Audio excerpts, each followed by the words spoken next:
Welcome everyone to the Franciscan Hermitage here in Indianapolis as we celebrate Pentecost Sunday.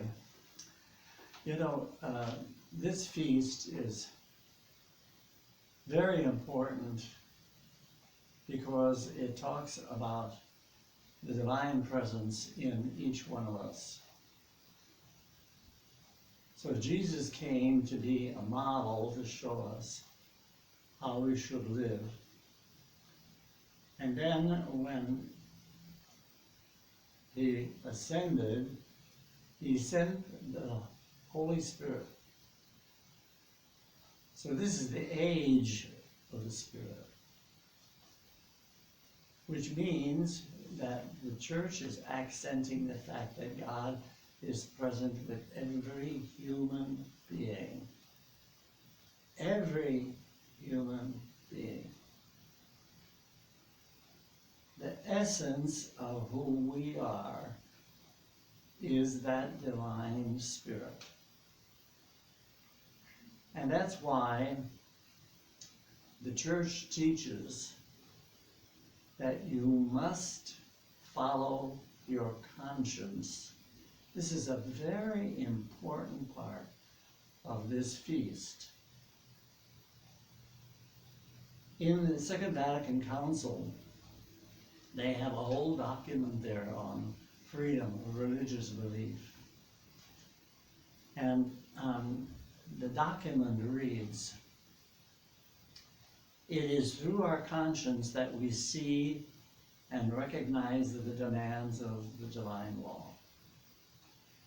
We are bound to follow this conscience faithfully in all of our activities so that we may come to God, who is our last end. Therefore, we must not be forced to act contrary to our conscience, nor must we be prevented from acting according to our conscience, especially in religious matters." Now that's very clear language. Now, you know, Cardinal Ratzinger, when he was a young theologian, commented on that text. And he said, "The Pope is the expression of the binding claim of ecclesiastical authority. Over this authority stands human conscience, which must be obeyed before all else, even if necessary, against the requirements of ecclesiastical authority."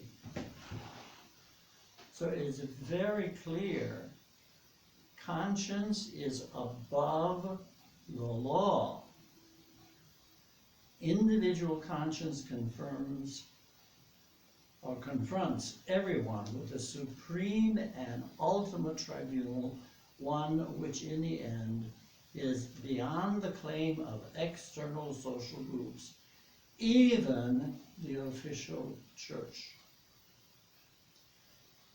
Now, the reason why this document and the teaching of conscience is so important is that if we follow our conscience, that's God giving us direction personally, then everything will work out according to God's plan. Now, you know, just last week, I was talking to a friend of mine who had a real issue with what she was hearing from the pulpit and what she herself believed.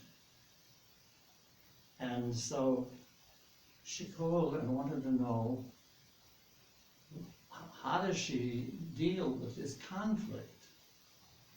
And I said, it's very simple. Follow your conscience. You do what is right for you. Now, you know, if you follow your conscience, you can never make a mistake. But please note that conscience is above the law. You have to be responsible for your life, and the divine presence is what gives you that right and the power to take control of your own life. You know, my dear friends, this feast is opening the door for the work of the Holy Spirit in everyone's life every day. And so it becomes very important for you to know what you believe and to live what you believe.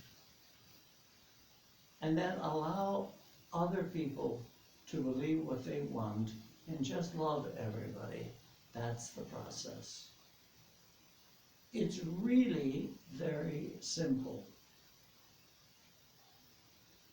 So what I'm asking is that if this week you can look into your life and ask yourself, are you really paying attention to the direction that comes to you from within? You are the master, and God is giving you direction. It's up to you to pick up that responsibility and make your life meaningful for you and for people who are in your life. That was the whole approach that Jesus took when he came here on this planet.